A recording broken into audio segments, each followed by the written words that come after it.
شریعت نے طہارت کے مسائل میں یہ آسانی رکھی ہے. اللہ تعالیٰ کو علم تھا نا کہ وہمی لوگ پیدا ہوں گے.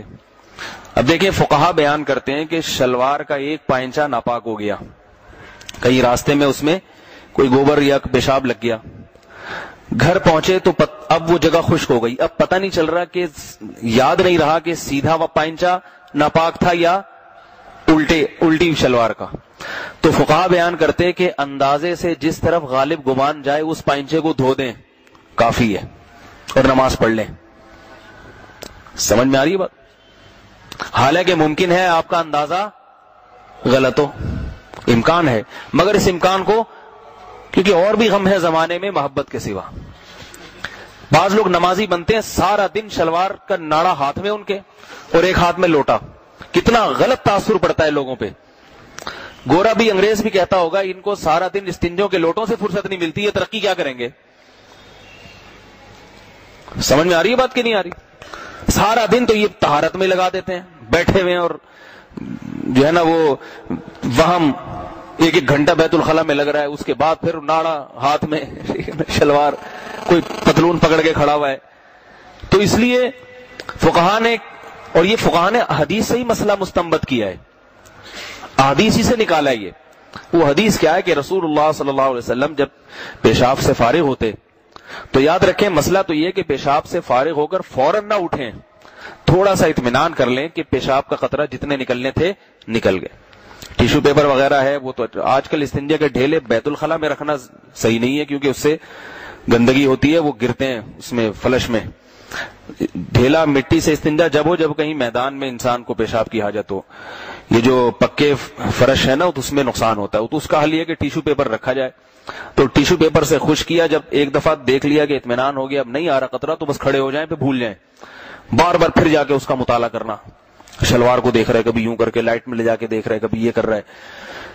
حدیث میں آتا ہے کہ آپ صلی اللہ علیہ وسلم جب استنجا سے فارغ ہوتے تو اپنے ازار پہ پانی کی چھینٹ مار دیتے تھے, اس لیے کہ بعد میں اگر بالفرض تری نظر بھی آئے تو اب یہ کیا پتا چلے گا کہ یہ پیشاب کی تری ہے یا ہم نے پانی سے, تاکہ وہم کا بالکل خاتمہ ہو جائے, وسوسے بالکل ختم ہو جائیں.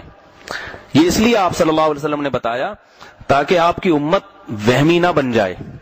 ایک دفعہ ایک سوال آیا ہمارے پاس, ایک نوجوان نے کہا میں جیسے ہی صبح اٹھتا ہوں نماز سے پہلے اپنی شلوار کو میں باقاعدہ لائٹ میں رکھ کے دیکھتا ہوں کہیں احتلام تو نہیں ہوا مجھے.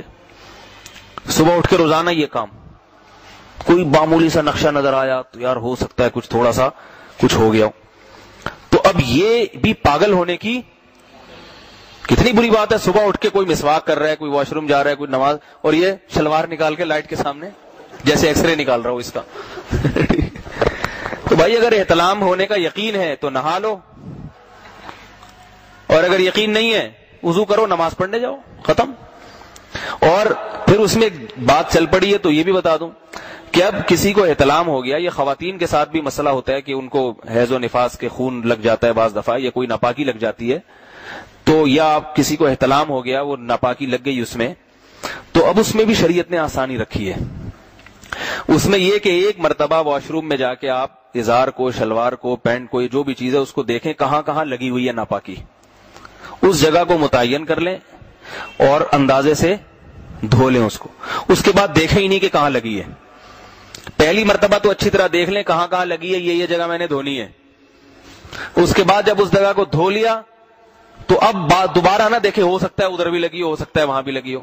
حضرت عمر رضی اللہ تعالیٰ عنہ سے مروی ہے, وہ فرماتے ہیں کہ جو جگہ مجھے ناپاک نظر آتی ہے اسے دھو لیتا ہوں, اور جو نظر نہیں آتی اس پہ پانی کے چھینٹے مار دیتا ہوں, تاکہ بعد میں نظر بھی آئے نا تو یہی نہ پتا چلے کہ یہ میں نے پانی جو چھینٹے مارے تھے یہ وہ ہیں یا ناپاکی ہے. سمجھ میں آ رہی ہے بات کہ نہیں آ رہی؟ تو اسی طرح خواتین کو کوئی اگر شلوار پہ ناپاکی لگ گئی ہے تو جب دھونے کا ٹائم آیا اس وقت جو ناپاکی نظر آ رہی ہے اتنی جگہ کو دھو لیں, اس کے بعد دوبارہ دیکھیں ہی نہیں کہاں لگی ہے کہاں نہیں لگی, نماز پڑھیں, اپنا دل لگائیں نماز میں. جسم میں بھی ناپاکی, جسم میں کہیں ناپاکی لگی ہے وہ جگہ آپ نے دھو لی, اندازہ اس وقت. بعد میں خیال آتا ہے ہو سکتا ہے نہیں یہ الٹے والے گھٹنے پہ لگی ہو سکتا ہے ٹخنے پہ بھی لگی ہو, تو بس اس کی طرف سوچنے کی اجازت ہے ہی نہیں. وضو کتنا اہم حکم ہے شریعت کا, مگر وضو کے بارے میں حکم دیا کہ جب ایک دفعہ وضو کر لیا, جب تک ٹوٹنے کا 100% یقین نہ ہو، اتنا کہ قسم اٹھا کے بولو کہ میرا وضو ٹوٹ گیا ہے، اس وقت تک آپ کا وضو نہیں ٹوٹے گا، کسی دھماکے سے بھی نہیں ٹوٹے گا جب تک یقین نہ ہو۔ اس لیے کہ ورنہ ایک انسان نے وضو کیا 1 گھنٹہ پہلے، اب وہ نماز میں یہ سوچتا رہے گا ہو سکتا ہے درمیان میں ٹوٹ گیا ہو، 24 ہر وقت تھوڑی کوئی توجہ ہوتی ہے۔ تو شریعت نے کہا بھائی ٹوٹنا یاد ہے تو ٹوٹ گیا، یاد نہیں ہے تو اس کا مطلب نہیں ٹوٹا، بس یہی سمجھا جائے گا نہیں ٹوٹا، نماز پڑھاؤ۔ آپ صلی اللہ علیہ وسلم نے فرمایا جب کوئی مسجد میں آئے اور اس کو یہ شک ہو کہ اس کی ہوا خارج ہوئی ہے تو جب تک آواز نہ سن لے یا بدبو نہ آئے مسجد سے باہر نہ نکلے۔ کیا مطلب؟ جب تک اس کو یقین نہ ہو جائے۔ البتہ اسے ریح کے خروج کا یقین اگر ہے 100%، پھر آواز نہ بھی آئے اور بدبو نہ بھی آئے تو وضو ٹوٹ جائے گا۔ یعنی بتانا مقصد ہے کہ 100% یقینی بات ہونی چاہیے۔ تو یہ سارے احکام ہیں شریعت کے، یہ اسی لیے کہ تاکہ یہ امت بڑے کاموں کو چھوڑ کے چھوٹی چھوٹی چیزوں میں اپنے وقت کو ضائع نہ کرے۔ لیکن مسئلہ یہی ہے کہ ہمارے ہاں بڑے بڑے گناہوں کو کے چھوڑنے کی طرف توجہ نہیں۔